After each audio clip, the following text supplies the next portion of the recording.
오늘 제가 준비한 말씀은 하늘 가나안의 경계에서 하루의 마지막 안식일을 보내는 우리의 성도들이 몇 가지가 있겠지만 그 가운데 어느 한 가지를 기억하기를 바라는 마음으로 말씀을 준비했습니다.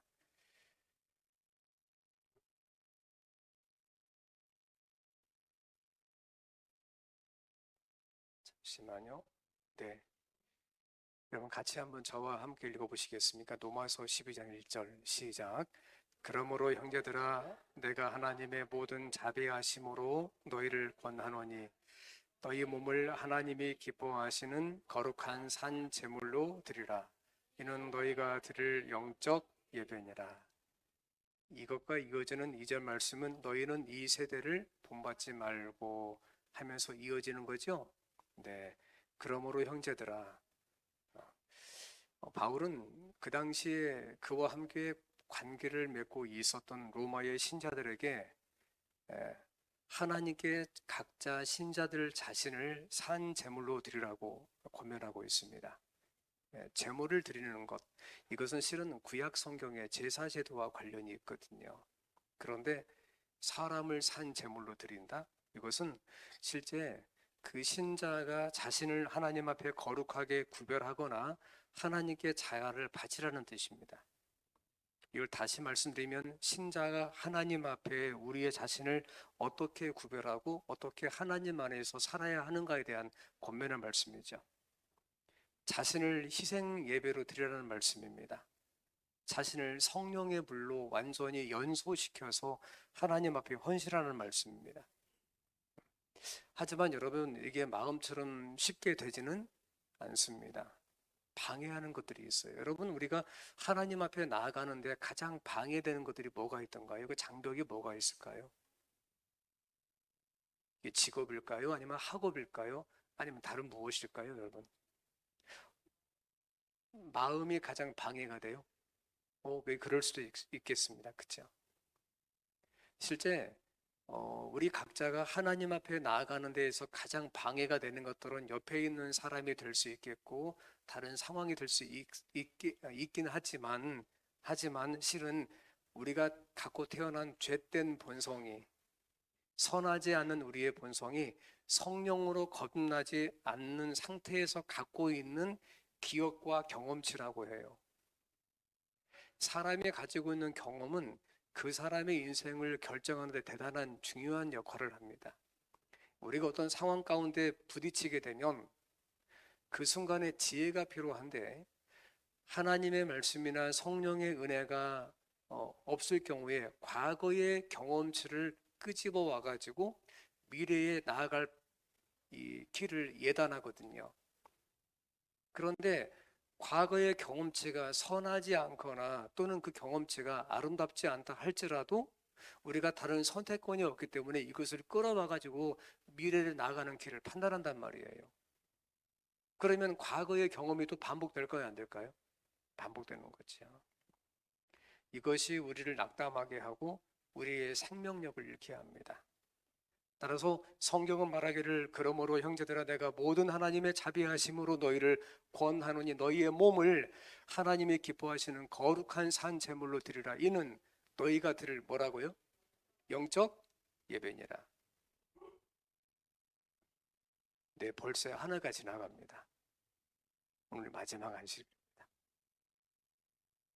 숨가쁘게 달려왔는데 글쎄 금세 1년 지난 거예요. 아이들에게 있어서는 나이 한 살 더 먹는 게 기특하고 좋아 보이지만 연세가 드신 분들은 결코 반갑지 않습니다. 아이들은 어쩌면 집에 있는 벽에 엄마나 아빠가 벽에다가 아이를 세우고 자 같은 걸로 이렇게 된다면서 연필로 연초에 비해서 더 컸네 더 컸네 할 수 있겠지만 그러나 그거 마치고 나면 엄마나 아빠는 거울 보기 싫어할 겁니다. 그죠? 제가 과거에 읽었던 시집 가운데 이성복 시인이 쓴 그 달이 달마의 물결눈이 자국 이런 그 시가 있는데요. 그 시를 때가 18번째 시의 제목이 이겁니다. 그렇게 소중했던가. 버스가 지리산 휴게소에 10분 간 쉴 때 흘러간 뽕짝들이며 갑판대에 도색 잡지난 뒤적이다가 자판기 커피 뽑아 한 모금 마시는데 버스가 떠나고 있었다. 상상을 해보시기 바랍니다. 종이컵 커피가 출렁거려 불에 데인 듯 뜨거워도 한사코 버스를 사고야겠다는 생각밖에 없었다. 가쁜 손 몰아쉬며 자리에 앉으니 회청색 여름 양복은 온통 커피 얼룩, 화끈거리는 손등 손바닥으로 쓸며 바닥에 남은 커피 입안에 털어넣었다. 그렇게 소중했던가? 무엇이? 커피가. 그냥 두고 올 생각 왜 못했던가? 여러분의 1년은 어떠했습니까? 지나고 나면 그게 나에게 그렇게 소중했을까? 내가 숨가쁘게 달려가고 내가 성에 움켜쥐고 놓지 않기 위해서 어떤 경우에 자존심까지 버리고 버텼는데 돌이켜보니 정말 그것이 내 인생의 은혜가 되었던가 아니면 내 인생의 유익이 되었던가? 여러분, 제 오늘 설교의 제목이 경계선입니다. 하늘 가난의 경계선. 경계라고 하는 것은 무엇을 정하는 것이죠. 사실 시간은 연속 가운데 있지만 시간에 어떤 시간에 의미를 부여하게 되면 그 시간 전과 시간 후는 경계가 지어지게 됩니다. 동일한 땅이지만 거기에 선을 긋고 경계를 하게 되면 왼쪽 땅과 오른쪽 땅은 완전 다르게 되죠. 동일한 땅이지만 모든 게 의미가 달라지는 것처럼 우리 인생에 있어서 어떤 선을 정하게 되면 그 전과 그 후는 다릅니다. 어떤 경우에 선을 넘어가면 결코 돌아올 수 없는 경우도 있습니다. 대한민국으로 본다면 휴전선, 다른 말로 38선이라고 하지만 저 너머와 이쪽은 완전 다른 것처럼 부부지간에 선이 있고 자식 간에도 선이 있고 교회에도 선이 있고 어떻게 보면 인생이라고 하는 것은 내 의지와 상관없이 수많은 선 사이를 넘어가고 넘어오는 그런 반복이 아니겠습니까?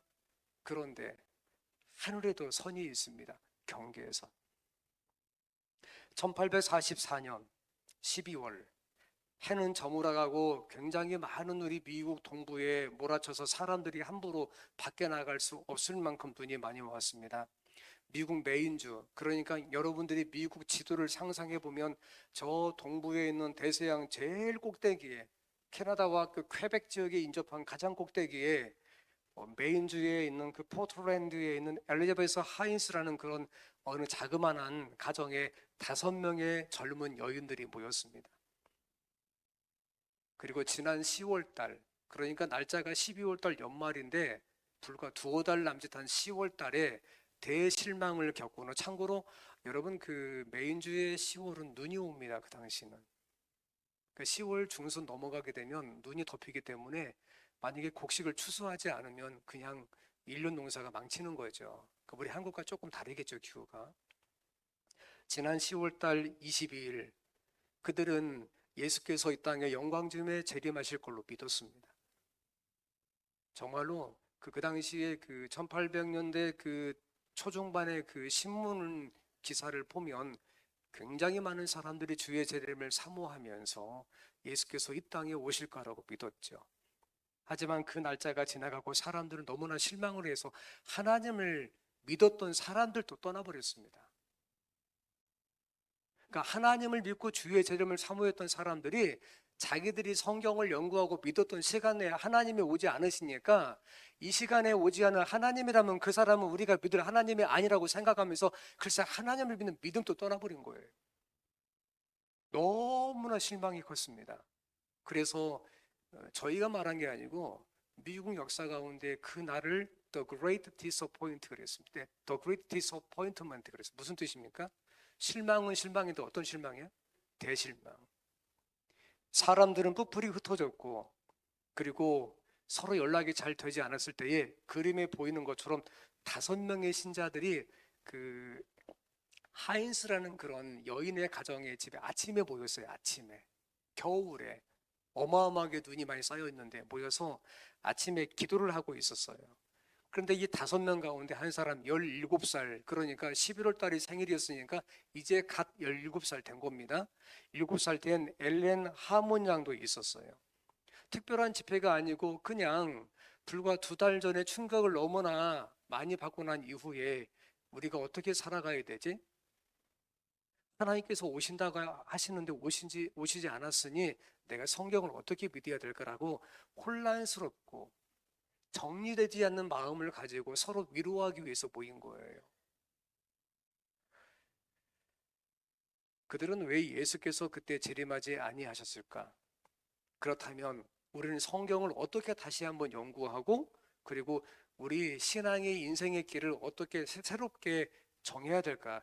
이런 것들을 알고 싶어서 성경도 보고 하나님 앞에 기도하면 혹시 거기에 대해서 하나님께서 직접 응답하실까 하면서 기도하고 있었단 말이에요. 그러니까 명확한 모임의 주제를 갖고 모인 것이죠. 그런데 아침에 그렇게 소그룹에서 5명이서 대화하고 우리 어떻게 살아야 돼? 한 해는 그 저물어 가는데 불과 며칠만 지나면 새해가 될 거야. 근데 2달 전 충격에서 우리가 알던 수많은 신자들이 하나님을 오히려 모독하고 거부하고 떠나버렸잖아. 우리는 별로 아는 것도 없는데 그냥 평신도인데 우리 어떻게 해야 될까? 그들이 할 수 있는 것은 한 가지밖에 없었어요. 하나님 앞에 뭐 하는 겁니까? 기도하는 거잖아요. 그래 기도 모임을 했던 거예요. 그런데 기도하는 도중에 오순절에 성령께서 임하신 것처럼 하나님의 성령께서 그 5명 가운데 임하셨습니다. 그 가운데 한 사람 엘렌 하원 양이 그 하나님의 성령께서 임하시게 되자 그가 성령의 감동 가운데 하나님께서 그에게 주시는 어느 한 이상을 보게 됩니다. 그 내용 가운데 하나가 이거예요. 14쪽에 나와 있는. 그러니까 그녀의 인생 가운데 우리가 알고 있는 엘렌 화이트라고 하는 이 사람이 그 인생 가운데 처음으로 하나님의 성령께서 그 마음에 역사하심으로 말미암아 주신 이상이 저겁니다. 첫 문장 이렇게 시작합니다. 다시 보라. 좀 더 높이 보라는 이 음성을 듣고 나는 눈을 들어 세상 위에 높이 뻗어 있는 곧고 좁은 길을 보았다. 이 그림은 상상도겠죠. 이 길 위로 재림 신도들이 그 길 끝에 있는 까마득한 도성을 향하여 여행하고 있었다. 이 도성은 하늘에 있는 예루살렘 성이겠죠. 그 길이 시작되는 곳에 빛이 있어서 그 빛이 그들의 뒤를 환히 비치고 있었는데 이해하시겠어요? 뒤에서 빛을 비추는 거예요. 앞쪽으로 지금. 한 천사가 내게 말하기를 그 빛은 밤중 소리라고 하였다. 이 빛이 그 길을 따라 계속 비치고 있었으며 그들은 그 빛으로 말미암아 넘어지지 않게 되었다. 우리가 버림받은 거 아닐까? 우리가 길을 잃어버린 거 아닐까라고 고민하면서 하나님 앞에 기도하고 있을 때 그녀의 인생 가운데 처음으로 선명한 하나님께서 계시를 주시는데 바로 이겁니다. 일단은 우리가 하늘을 향해서 어두운 세상에서 가고 있는데 뒤에서 하나님의 영광의 빛이 저 예루살렘 성을 향해서 가고 있는 그 길을 쭉 비치는 거예요. 뭐 하지 말라고. 여러분 밤에 그 어두운 밤에 그 갈대 후레쉬 같은 거 비치면 앞에서 비쳐요? 뒤에서 비칩니까? 뒤에서. 그 왜 비치는 겁니까? 제가 지금도 기억하는 게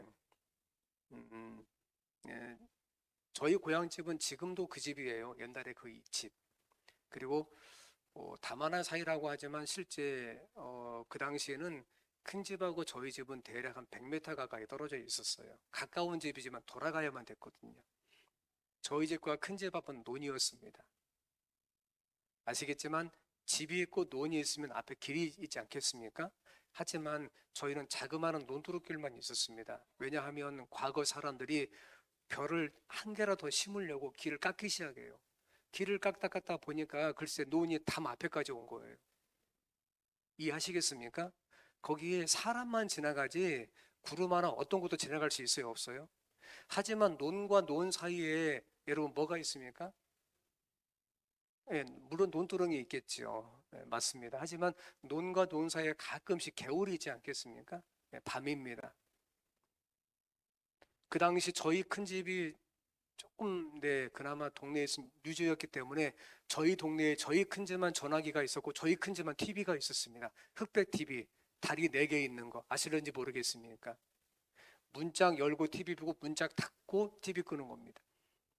문이 잠기면 젓가락 집어넣어 갖고 다시 문 여는 그런 과거 TV, 브라운관 TV라고 하죠. 처음에 한국에 나왔을 때 산 그 TV입니다. 너무나 TV가 보고 싶어요. 그래 저희 사형제가 큰 집에 TV를 보러 갑니다. 안테나가 잘 돌아가지 않으면 지지지하기 때문에 잘 보이지 않습니다. 여하튼 저는 잘 이해하지 못하지만 형들을 따라갔다가 밤에 TV를 보고 난 다음에 집에 돌아옵니다. 그런데 정말 캄캄한 밤 그런 날에 가끔씩 있어요. 앞이 보이지 않아요. 제 기억에 저는 꼭 지나가다 겨울바에 빠졌습니다. 형들은 폴짝 뛰어가는데 다리가 짧으니까 거기를 못 뛰어가는 거예요.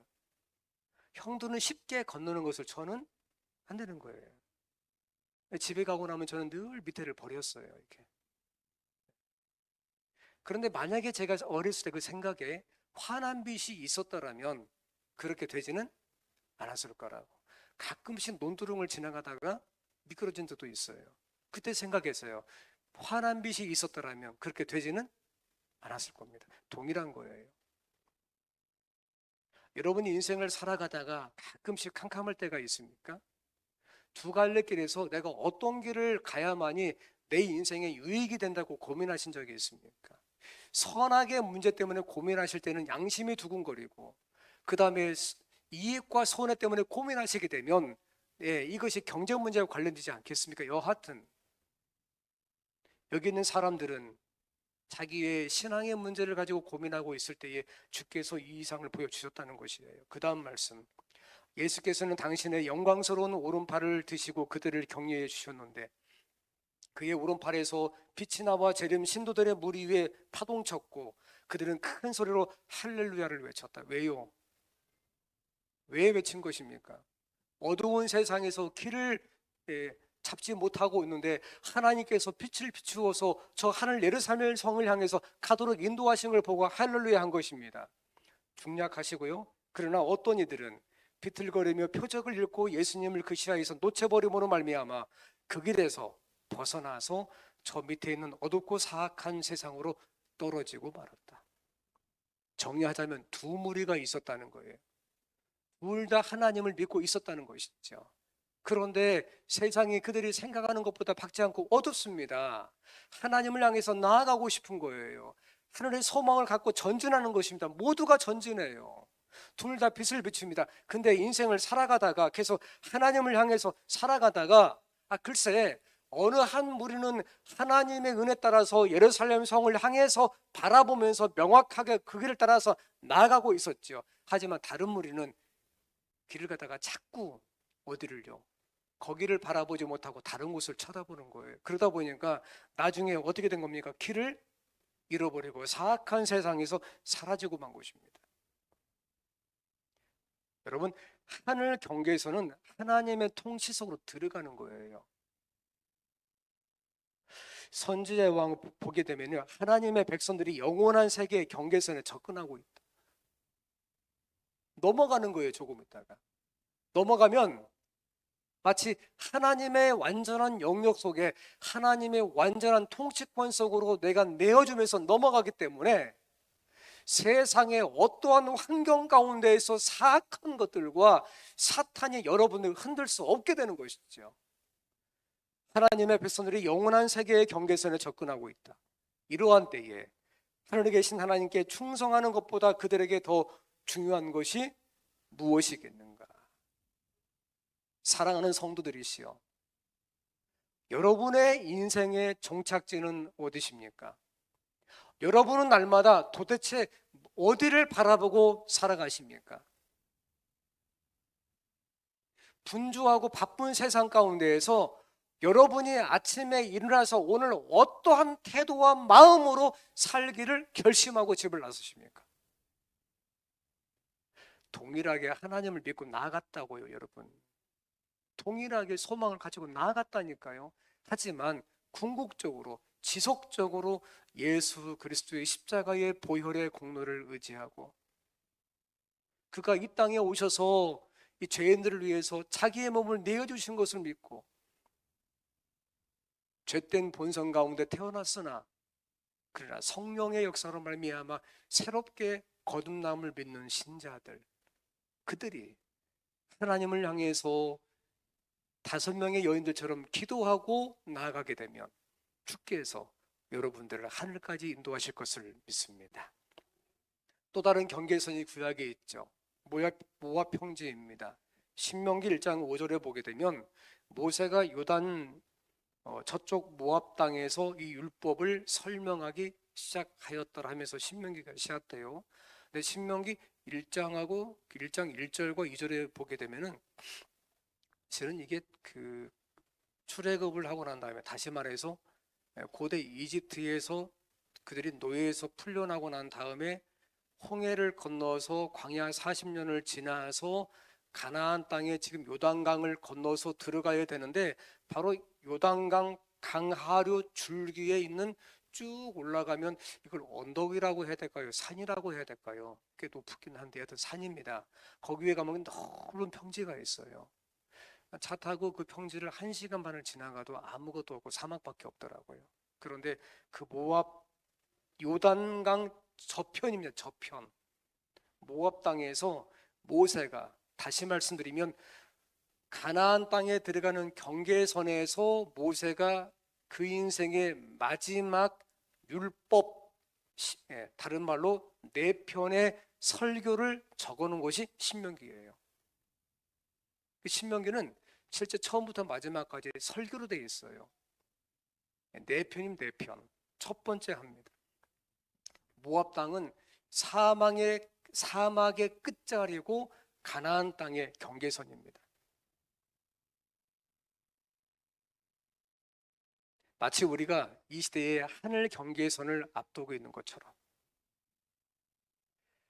하나님은 이스라엘 백성이 애굽을 떠날 때 우리가 잘 아시는 것처럼 낮에는 구름 기둥, 밤에는 불 기둥으로 그들을 인도하셨습니다. 낮에는 시원하게 하셨고 밤에는 따뜻하게 하셨습니다. 하나님의 구름 기둥과 불 기둥이 그들을 24시간 동안 한 번도 떠난 적이 있어요, 없어요? 없습니다. 가나안 땅 들어갈 때까지 없습니다. 그들이 모압 땅에서 모세가 지금 하나님의 말씀을 전하고 있을 이 시기에도 성경을 보면 하나님의 구름 기둥과 불 기둥이 여전히, 모세가 4편의 설교를 연말에, 그것도 12월 달에 모세가 설교하고 있을 때에도 동일하게 요단강을 건너지 않았기 때문에 하나님의 구름 기둥과 불 기둥이 거기에도 있었어요.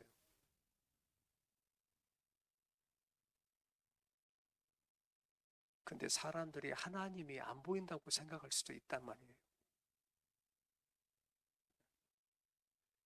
1년을 한번 돌이켜 보세요. 하나님은 지난 1년 동안 나와 함께 하셨는가?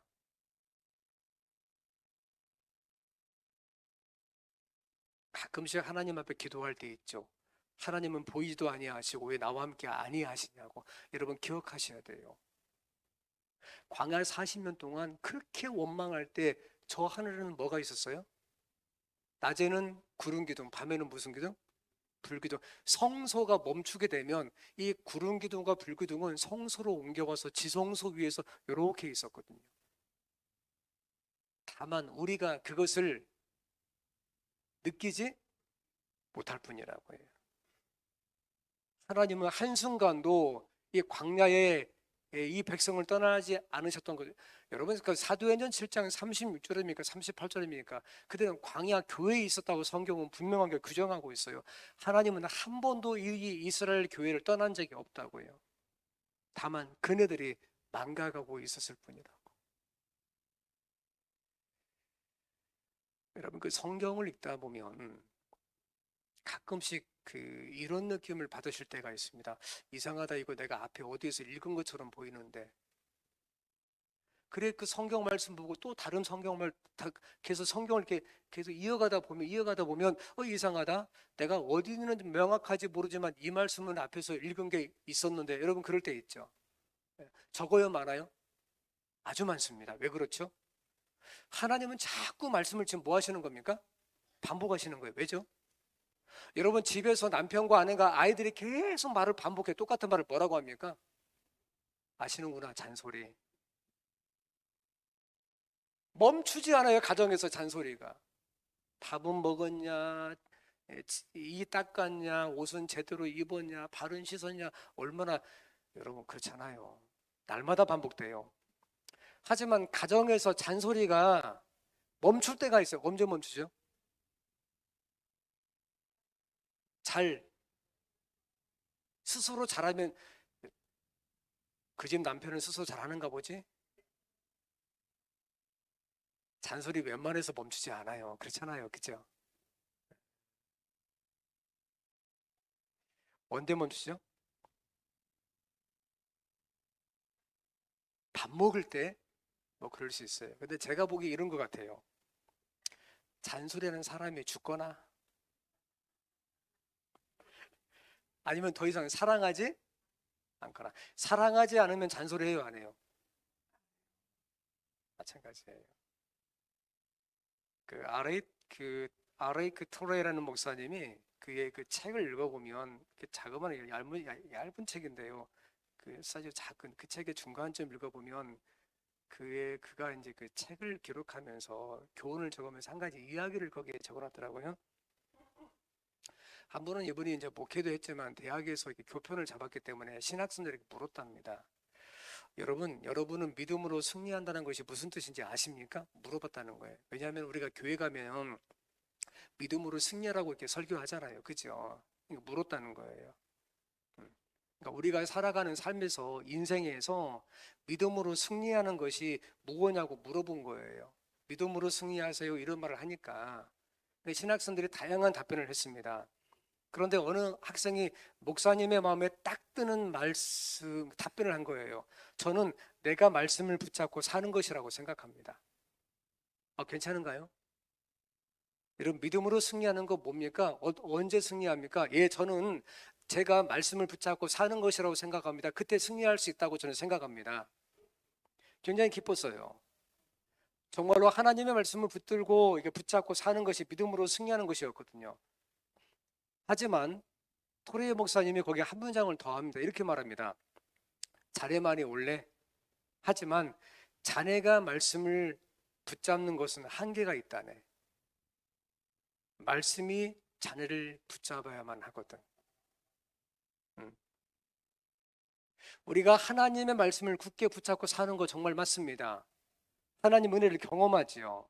하지만 가끔씩 붙잡다 보면 내 힘이 이렇게 딸리거나 약하면 놓을 수밖에 없잖아요. 그죠? 네. 하나님의 말씀이 나를 붙잡도록 해야 돼요. 어떻게 하면 됩니까? 하나님께서 내 모든 것들을 주관할 수 있도록 하나님을 내 삶에 모시면 되는 것이죠. 어떻게 그것이 가능할까요? 제가 늘 강조하는 거예요. 날마다 하나님을 영접하면 되는 것이에요. 저는 최근에 과거에 그 사놓았던 책을 제가 다시 보기 시작합니다. 예. 제가 과거에 여러분들에게 이런 책에 대한 말씀을 드린 적이 있어요. 이어령의 마지막 수업. 굉장히 좋은 책인데 사서 보지 마시기 바랍니다. 저만 보면 충분합니다. 네. 김지수 작가와 처음부터 마지막까지 대화체예요. 그 이어령 교수가 너무나 연세가 들어서 책을 쓸 수 없기 때문에 대화한 걸 그 녹음을 해가지고 그 김 작가가 그것을 타이핑을 쳐가지고 만든 책이죠. 김 작가는 매주 화요일 이어령 교수를 만납니다.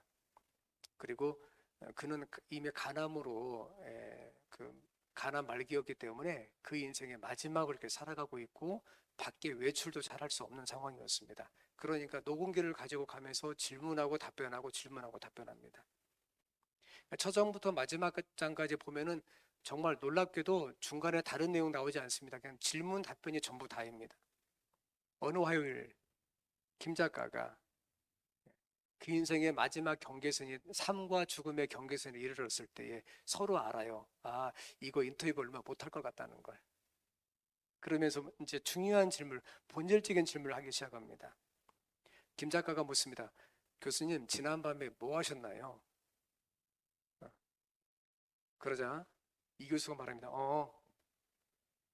글을 쓸 수가 없어서 내가 글을 쓸 수 없어서 그냥 쓸 수 있는 글만 쓰고 있네. 좀 말이 이상하죠? 아니, 글을 쓸 수 없다고 하시면서 무슨 글을 쓰십니까? 그랬더니 이제 이 교수가 말합니다. 머릿속에서 지우개로 지우려고 해도 자꾸 지워지지 않는 것들이 있어. 내 머릿속에서. 자꾸 아름다운 것들. 요즘은 내 남은 인생을 그런 것들로 내 인생의 여백을 채우고 있지. 그래, 나는 내 머릿속으로 내 머릿속에 빈 공간 속에 있는 여백을 작은 걸로 채우고 있어. 그리고 나는 세 줄로 된 글도 써. 참 늙은이가 청승맞아 보이지? 그 책에 나오는 내용이에요. 그리고 한 가지 이야기합니다. 내 손톱은 괜찮은데 발톱이 문제야. 허리를 숙여서 발톱을 깎으려고 하는데 웅크리고 깎으면 깎아지긴 한데 엄지발톱은 깎아지는데 새끼발톱까지 내 손이 안 가. 그리고 내 모습을 물끄러미 쳐다보지. 늙어서 발톱도 제대로 못 깎은 내 모습을 거울에 보면 다 보여. 어느 날 엄지발톱을 또 깎다 보니까 새끼발톱이 옆에 보이더라고. 80년 넘게 존재감 없이 엄지발톱 끝자리에서 숨도 못 쉬고 있었던 그놈. 너 거기 있었구나. 이지러지고 피 맺히고 애쓴 놈이 제일 작은 놈이 거기 있었어. 그때 딱 몇 줄만 쓰는 거야. 내 머릿속에 여백에. 발톱 깎다가 눈물 한 방울. 너 거기 있었구나. 멍든 새끼 발가락.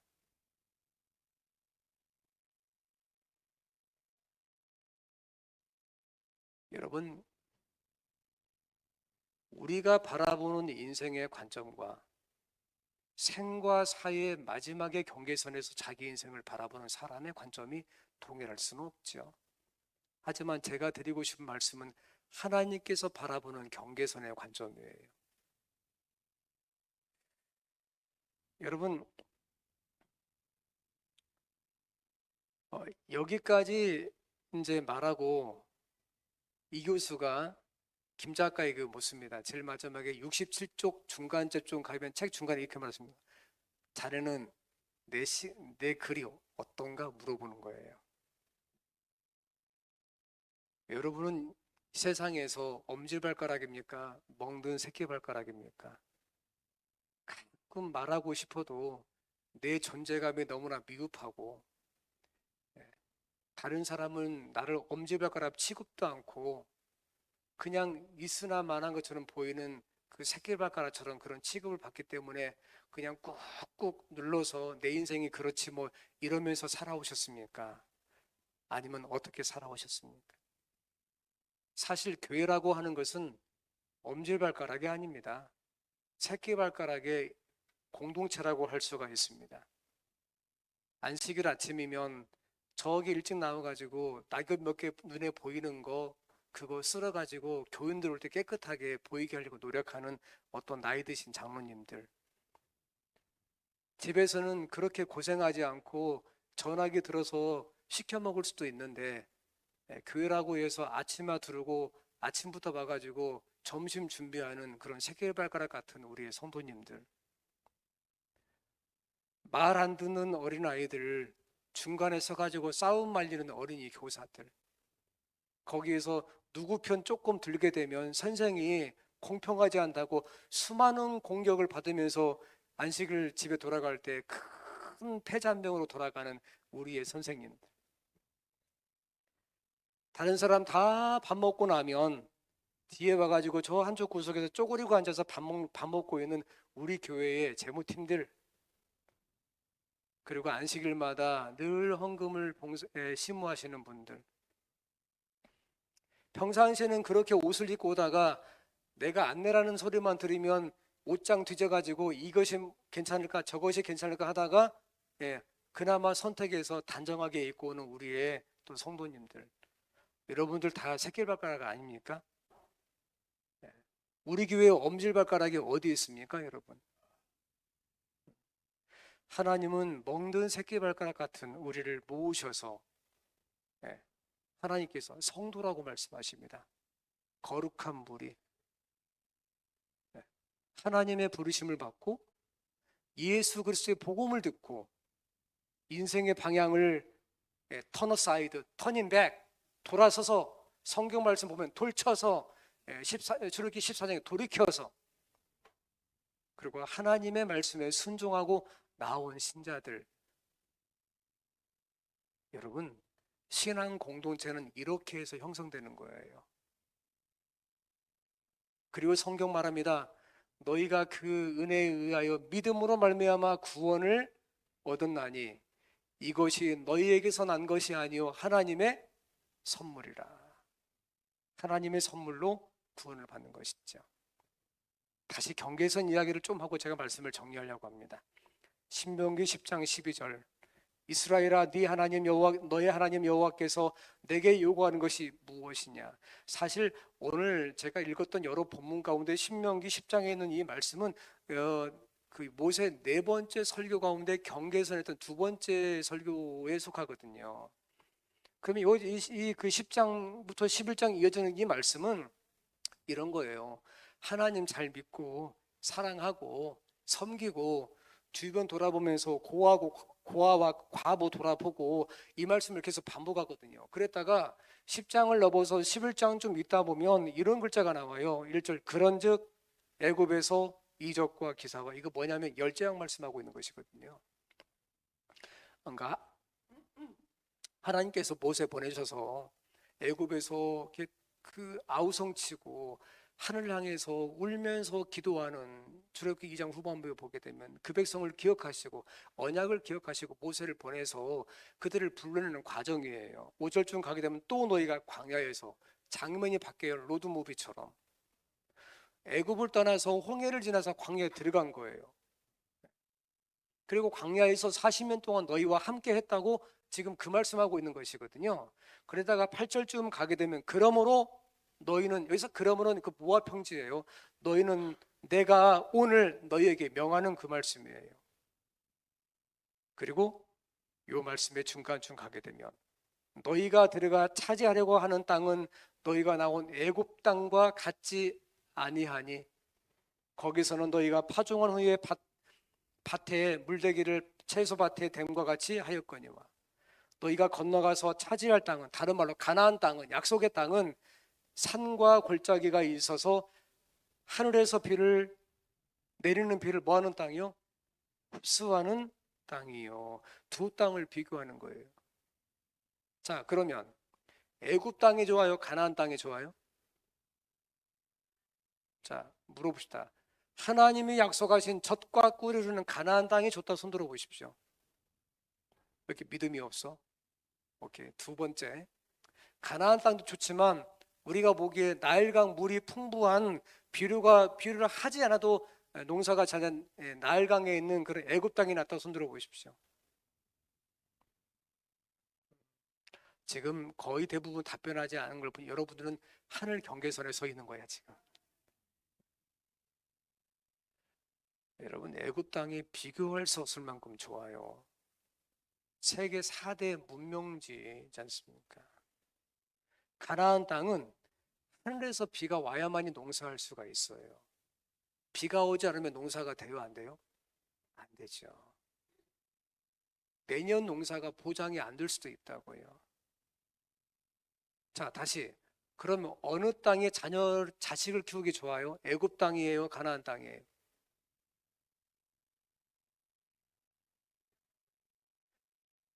여러분 만약에 자식을 낳으면 애굽 땅으로 보내겠어요? 가나안 땅으로 보내겠어요? 그렇죠. 예, 지금 이 교회에서 두 무리가 갈라진 거예요, 지금. 그죠?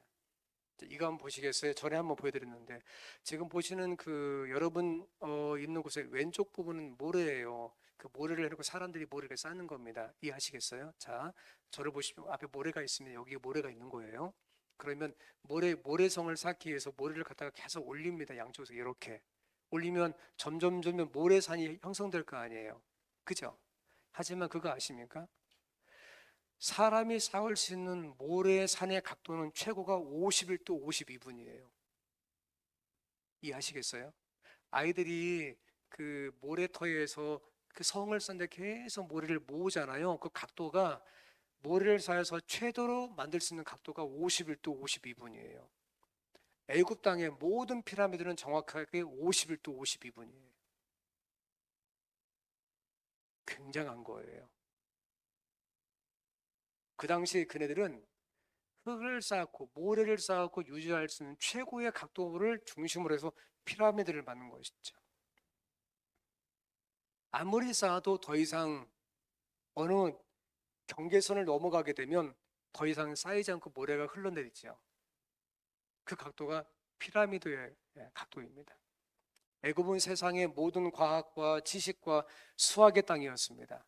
하지만 가나안 땅은 이런 땅입니다. 같이 읽어보십니다. 시작. 내 하나님 여호와께서 돌보아 주시는 땅이라. 연초부터 연말까지 내 하나님 여호와의 눈이 항상 그 위에 있느니라. 가나안 땅입니다. 올해 초부터 올해 말까지, 연초부터 연말까지 너의 하나님 여호와의 눈이 항상 너희를 지키시는 그 땅, 하나님이 돌봐주시는 땅, 우리가 하나님의 영역 가운데에서 믿음으로 살아갈 수 있기로 선택한다면 여러분은 하나님 안에서 하나님의 구름 기둥과 불 기둥처럼 보호를 받고 살 수가 있는 것이죠. 만약 여러분의 삶에 문제가 있어서 여러분이 하나님을 원망한 적이 있고 하나님이 어디 계시냐고 혹시 반문한 적이 있다면 그것은 하나님이 다른 곳에 계신 것이 아니고 여러분이 하나님을 보지 못한 것입니다. 다른 곳을 바라보았을 가능성이 많죠. 성도 여러분, 이제 말씀을 정리할 때가 됐습니다. 기억하셔야 돼요. 하나님이 이 백성을 하늘 가나안 땅 경계에서까지 어떻게 인도하셨는가를, 그리고 하나님께서 여러분 각자를 오늘까지 어떻게 인도하셨는가를 기억하셔야 돼요. 또 부모들은 특별히 기억하셔야 돼요. 내 아이를 내가 믿음으로 잘 양육해서 세상에서도 튼튼하지만 하나님께서 약속하신 저 하늘 가기에 적절한 전승신앙 그렇게 키울 것인가? 아니면 세상에서 처음에 말씀드린 것처럼 그냥 사악한 세상에서 어둠 가운데 사라지게 만들 것인가? 그것은 철저하게 부모에게 맡겨진 하나님의 청지기임을 기억하시기를 바랍니다. 여러분, 사람의 마음의 문고리는 안쪽에 있습니다. 그래서 밖에서는 아무도 못 들어갑니다. 오로지 여러분이 열어야만이 들어갈 수가 있습니다. 이게 소위 말한 신앙의 문고리죠. 하나님께서 예수 그리스도께서 성령으로 말미암아 날마다 여러분이 잠에서 깨어날 때마다 여러분의 문 앞에 계십니다. 문을 열면 들어가시고 여러분과 함께 동석하고 여러분과 함께 대화하고 여러분의 인생을 새롭게 하실 것입니다. 그런 신자가 되기를 간절히 바랍니다. 마지막 읽고 마치겠습니다. 우리는 시작. 우리는 주님께서 우리를 인도해 오신 것과 우리의 과거 역사를 통하여 주신 그분의 가르침을 잊어버린 것 외에는 미래를 위하여 두려워할 것이 전혀 없다. 수많은 기억들이 여러분의 마음속에 저장되어 있지 않습니까? 그 가운데 이 기억,